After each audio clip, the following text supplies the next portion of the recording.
का एहसास हो चुका था। परिवार अब प्रेम और एकता के साथ रहने लगा। प्रिय दर्शकों, यह कथा अभी यही समाप्त नहीं होती है। अब बात करते हैं कि यदि आप बुढ़ापे में चैन से जीना चाहते हैं तो यह 3 बातें औलाद से हमेशा छुपा लेनी चाहिए। प्रिय दर्शकों, यह जीवन ईश्वर का दिया हुआ वरदान है और हमारा कर्तव्य है कि इसे प्रेम, शांति और बुद्धिमानी से जिएं। जो संतान हमें परमात्मा की कृपा से मिली है वह भी हमारे जीवन का ही एक अंश है। लेकिन कुछ बातें ऐसी होती हैं जो अगर हम अपने बच्चों के सामने न करें तो हमारा जीवन अधिक सुखमय और संतुलित हो सकता है। पहली बात, अपनी पूरी संपत्ति का हिसाब मत दो।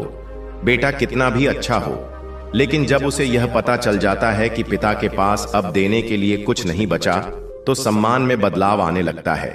इसलिए अपने पास जो कुछ भी है उसकी पूरी जानकारी औलाद को मत दो। थोड़ा रहस्य बनाए रखो ताकि वे तुम्हारा सम्मान करते रहें और सच्ची परवाह बनाए रखें। दूसरी बात, अपनी असली कमजोरियां मत बताओ। शरीर कमजोर होता है लेकिन मन कमजोर नहीं होना चाहिए।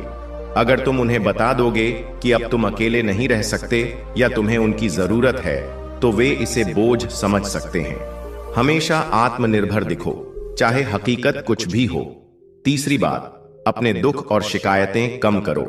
अगर तुम हर समय तकलीफों और शिकायतों के बारे में ही बात करोगे तो वे धीरे धीरे तुमसे दूर होते चले जाएंगे।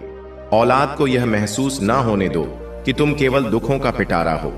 खुश रहना सीखो ताकि वे भी तुम्हारे पास आना पसंद करें। प्रिय दर्शकों, बुढ़ापा दुख से नहीं बल्कि समझदारी से सुकून भरा बनाया जा सकता है।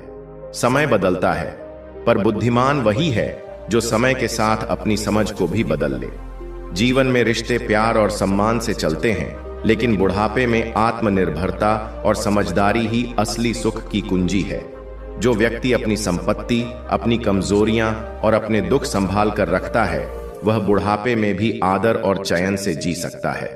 प्रिय दर्शकों, आपके बच्चों का भविष्य, उनकी खुशी और आत्मविश्वास आपके हाथों में है। आपकी समझदारी, आपका प्रेम और आपकी सही दिशा निर्देश ही उनकी सबसे बड़ी शक्ति बन सकते हैं। यदि आपको यह विचार उपयोगी लगे और आप इसी प्रकार आध्यात्मिक और प्रेरणादायक विचारों को सुनना और अपनाना चाहते हैं तो हमारे चैनल को अवश्य सब्सक्राइब करें। प्रिय दर्शकों, हमारी आज की कहानी, आज का वीडियो यहाँ समाप्त होता है। हम उम्मीद करते हैं कि आपको यह कहानी पसंद आई होगी और आप इससे ढेर सारी प्रेरणा लेंगे। मिलते हैं अगली ज्ञान चर्चा के साथ अगले वीडियो में। तब तक के लिए नमस्कार, धन्यवाद।